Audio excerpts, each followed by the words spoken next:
Okay, well, good morning. For those of you who don't know me, again, my name is George Middleton. I'm a therapist and I'm promoting an evidence-based platform addressing the connection between our mental health and race ideology. I consult with corporations specifically dealing with race as it pertains to the workplace, organizational culture, and outcomes of service. And the title of this presentation is Mentacide, the process of becoming Black.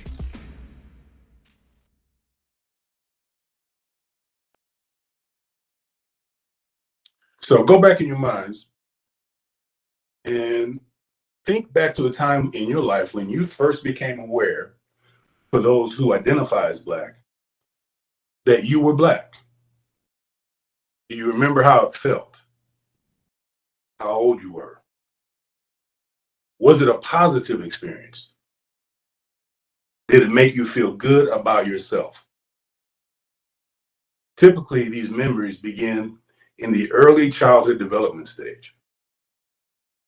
Racism can feel deeply personal for a child. Children may experience it in the form of racial slurs. They may encounter adults who treat them as racial stereotypes instead of individuals. They may see their parents slighted or treated with disrespect. And the end result is that children can internalize these harmful stereotypes. It's this internalization is where the shape and state of our mental health becomes forever vulnerable to all issues race. And race is in all issues, to include education, employment, health, wealth, and over time, experiencing or witnessing discrimination can negatively impact a child's identity and self-esteem. So I would like to share with you just a personal experience that I know I personally experienced, which shaped my life in this fashion. On the surface, it might seem harmless, however, subconsciously, very impactful. So I was 7 years old, and I'm sitting in my classroom behind my second grade classmate. And she turns around and asks me this really out of the blue question. And the question was, why are your hands white? Now, I never really looked at my hands. I'm just 7 years old. I've really never looked at my hands in any intentional or meaningful way. Neither was I the slightest bit aware of my physical appearance or how that might be perceived by others. And as I'm trying to wrap my mind around her question, she's continuing. So she goes on further to explain, my hands are white on both sides. Why aren't yours brown all the way around? Now, at that point, it was all I could do to grab the most intellectual aspect of my brain that I could connect with to try to form with what I thought would be a very intelligent reply. And that reply was, and that's the best that I had. I had zero self-awareness. Now, as random and minor as that incident may seem, for me, it had a significant impact. I thought that something was wrong with me. I thought her hands were the standard, and subconsciously, I began to judge myself according to that standard in other areas of my life. Later on in my professional area of study and expertise, I learned that that moment is known as negrescence. Negrescence is a theory formed by psychologist James Cross. It's a 5-stage model used to describe the experiences associated with becoming a psychologically healthy Black man or woman in the United States. The event I share with you is known as the encounter stage, where an individual is faced with a profound experience or set of experiences directly related to race that cause him or her to re-examine their self-identity. Now, in the pre-encounter stage of this model, individuals do not believe that race is an important aspect of identity. Now, when I learned this, it really caught my attention. so much so that I think it deserves to be said again. In the pre-encounter stage, individuals do not believe that race is an important aspect of identity. So this stage causes me to question the use of race in the first place, especially as it pertains to our children in their early stages of development. See, for the most part, children in their early stages of development are generally very rarely confused about who they are.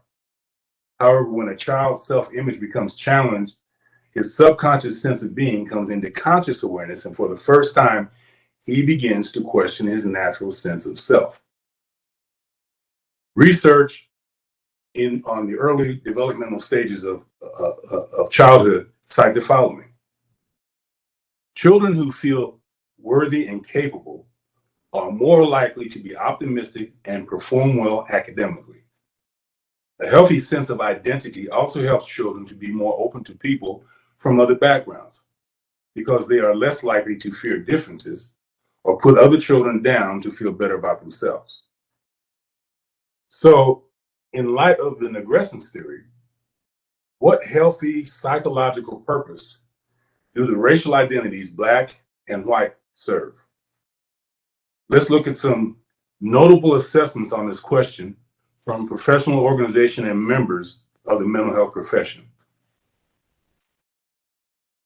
In a recent study from the American Psychological Association, it was found that 10% of Black children ages 10 and 11 report being discriminated against because of race, ethnicity, or color.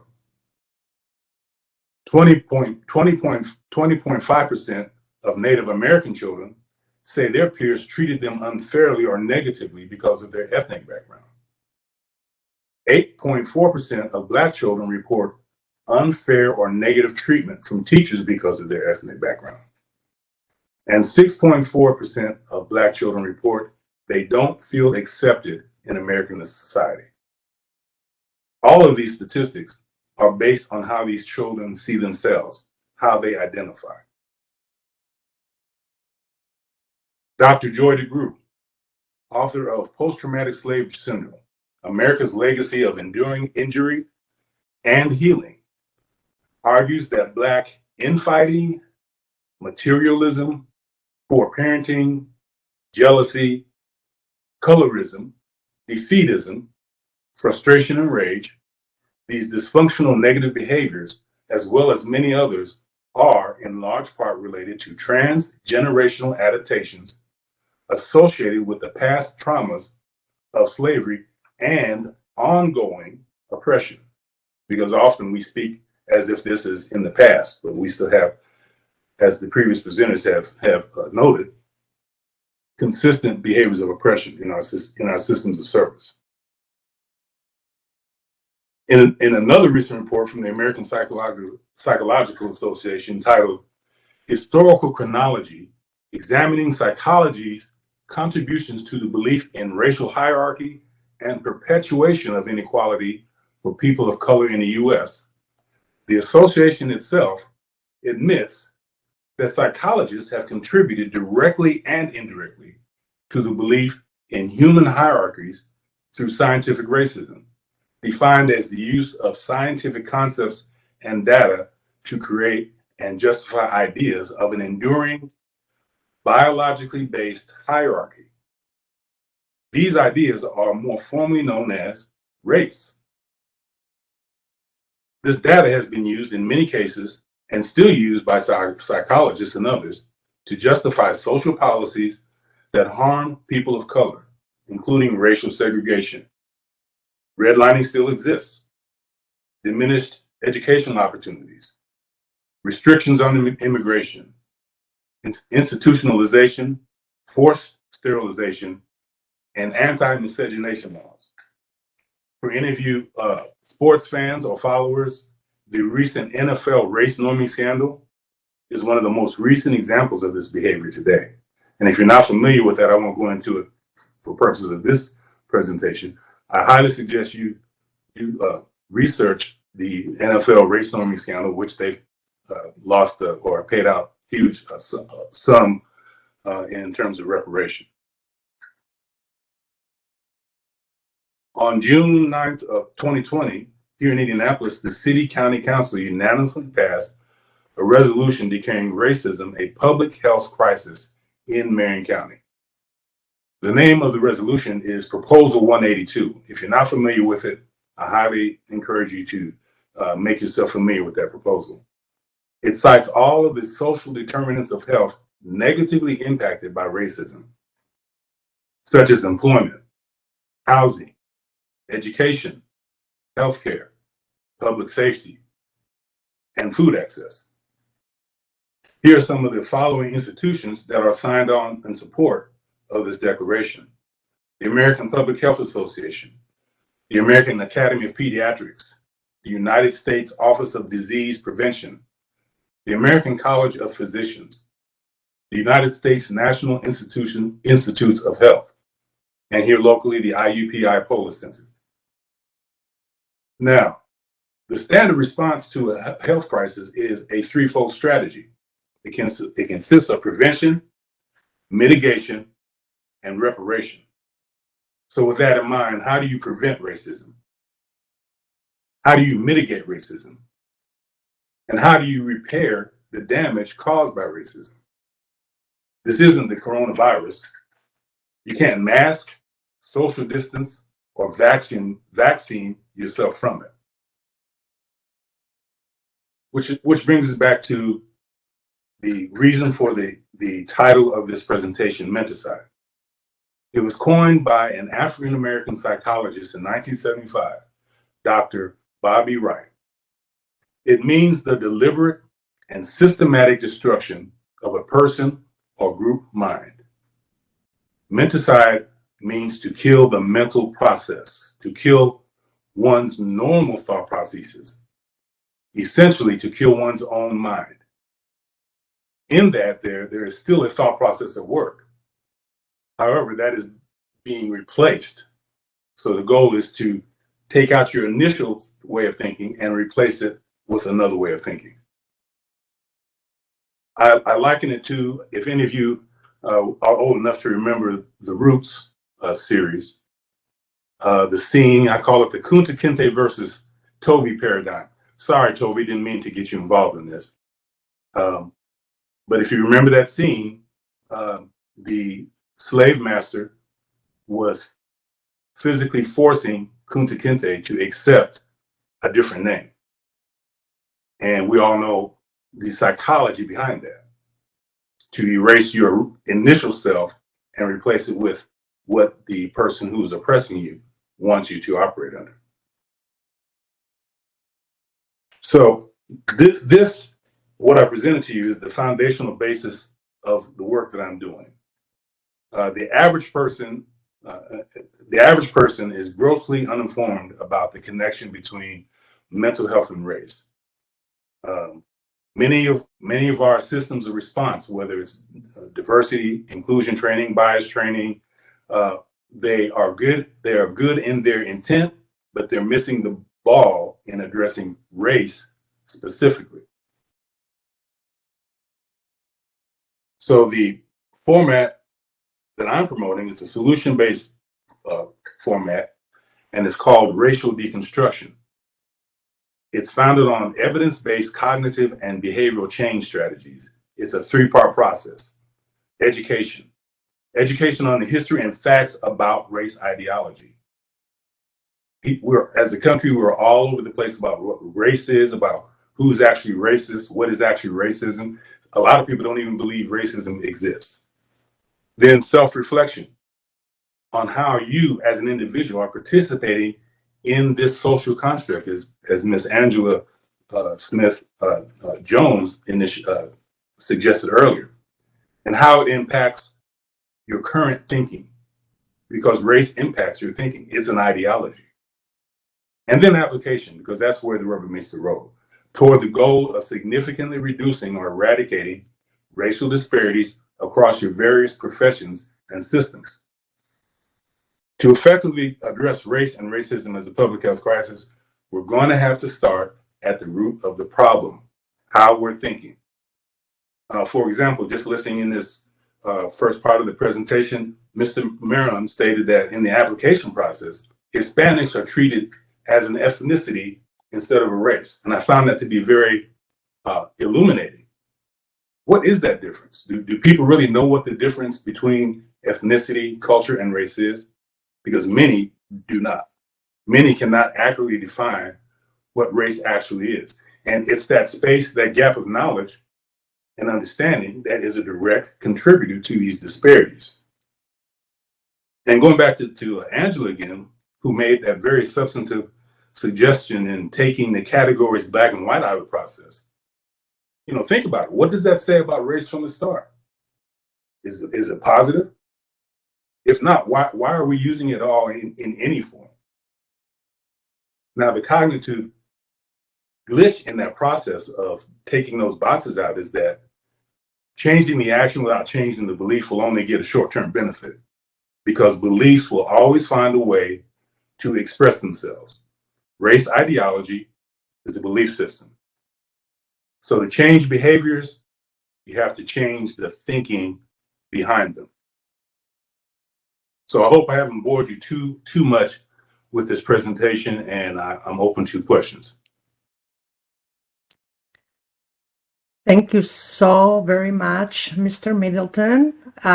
For me, you just open all these thoughts, and I think it's incredible what your presentation. I absolutely loved what you told us, and it makes me think. And the first question, when did you realize you were Black? I thought, wow, yeah, it's very, very, very interesting. So I want to let the floor open to see if anybody has any questions.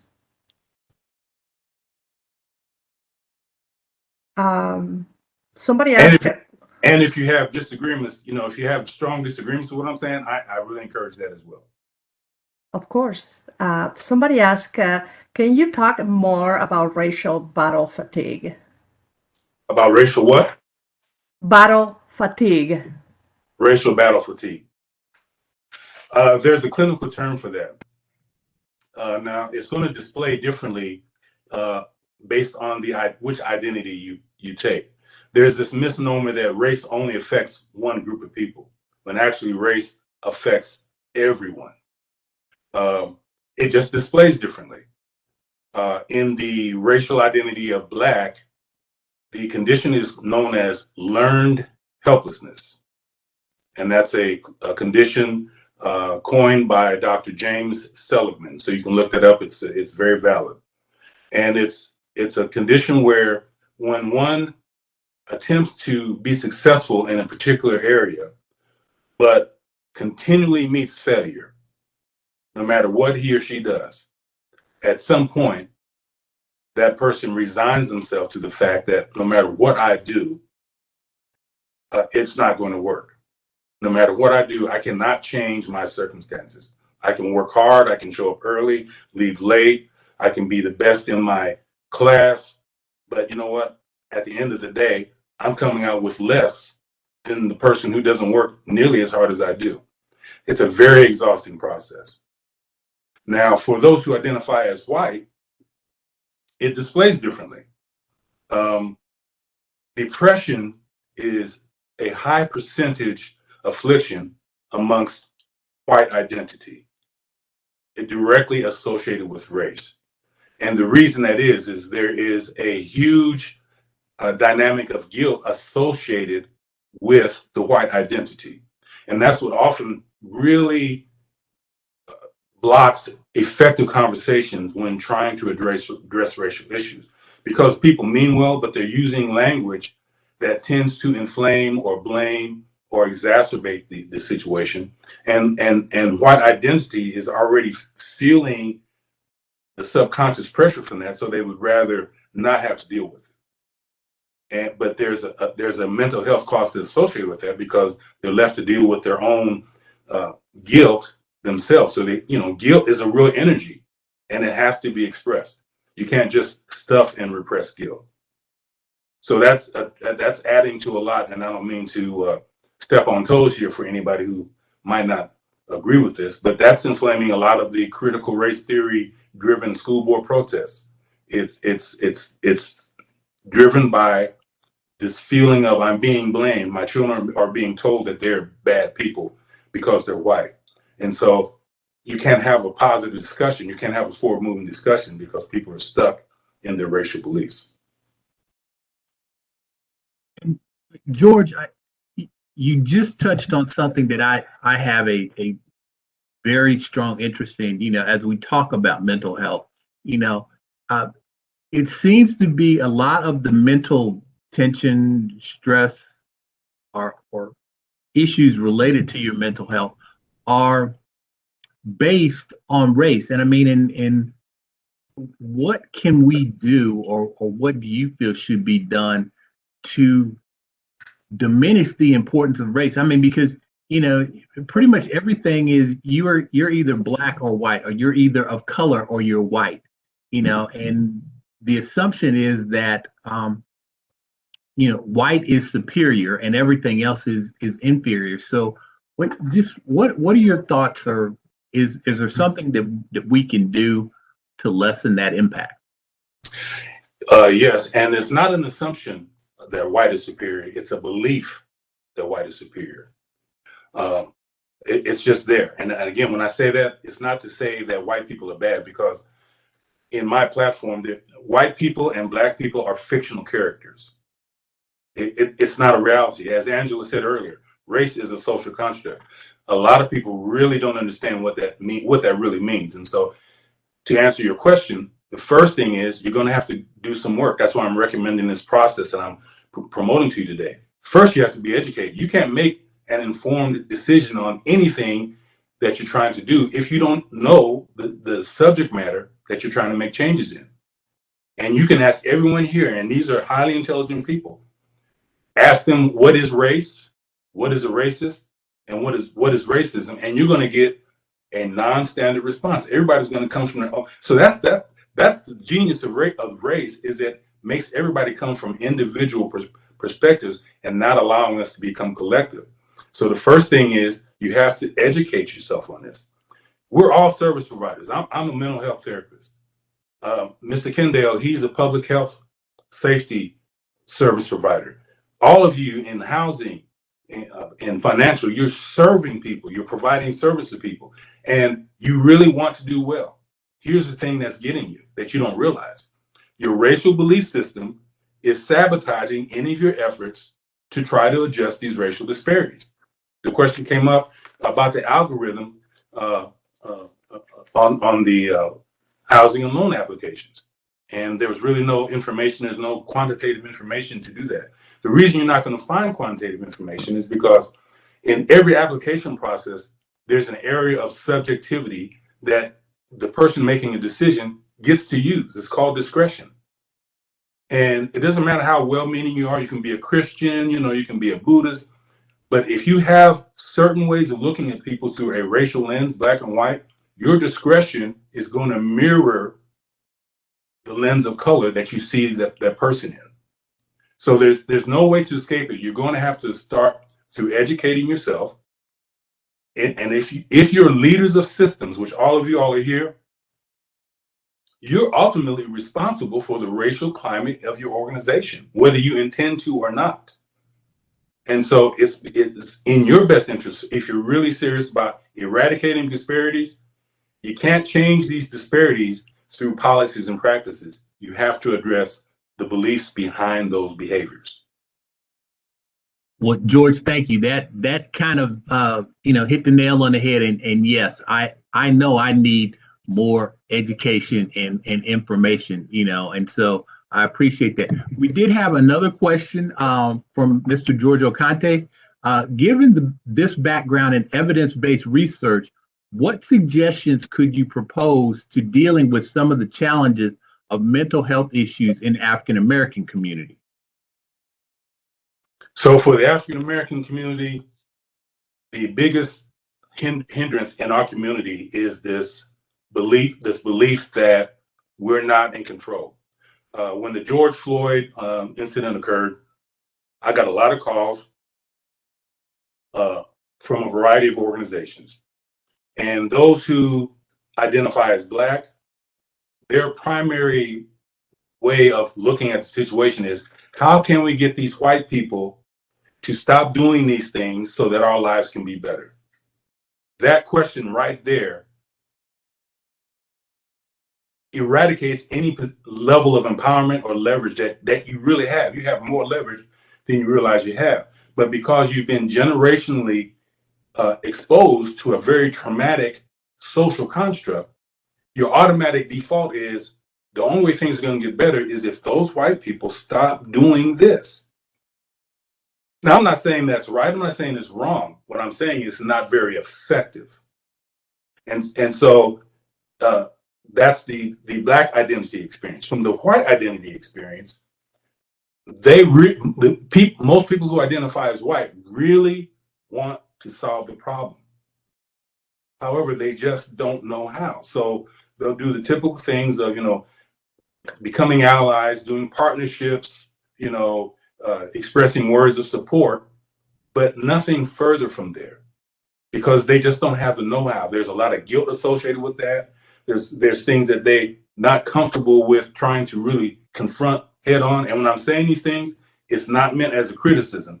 This is just an objective assessment of the behavior of the Black identity and the white identity, because we're neither one of those. We're human beings. We're a species. We're not a race. And so for the Black community, again, if I've said too much, we have to start operating from a position of empowerment.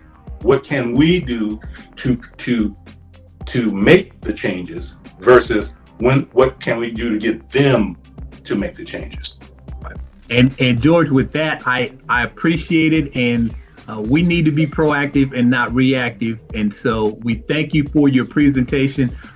Dion Griffiths shared a resource, Bell Hook's book, Rock My Soul, Black People and Self-Esteem. It's excellent and related to our discussion today.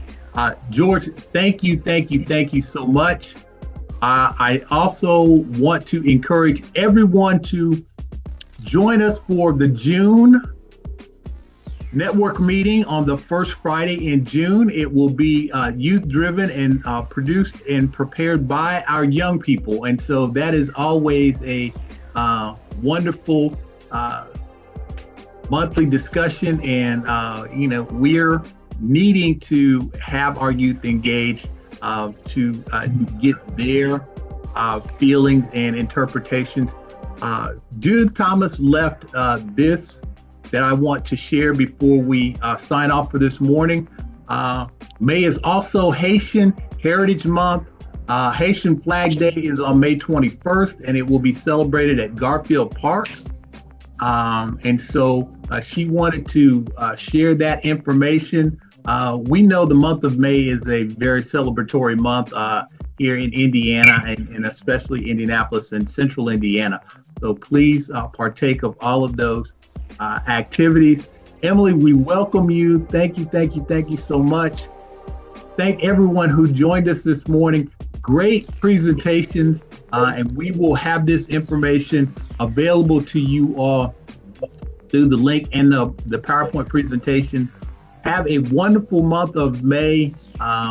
Celebrate those graduations and all the other wonderful things that will occur in this month. And we look forward to seeing each and every one of you at the June Commission meeting. Thank you to John. Thank you to Rob. Thank you to George and RuPaul. Great presentations. Thank you all. Have a wonderful Friday and a good weekend. Thank you, everyone.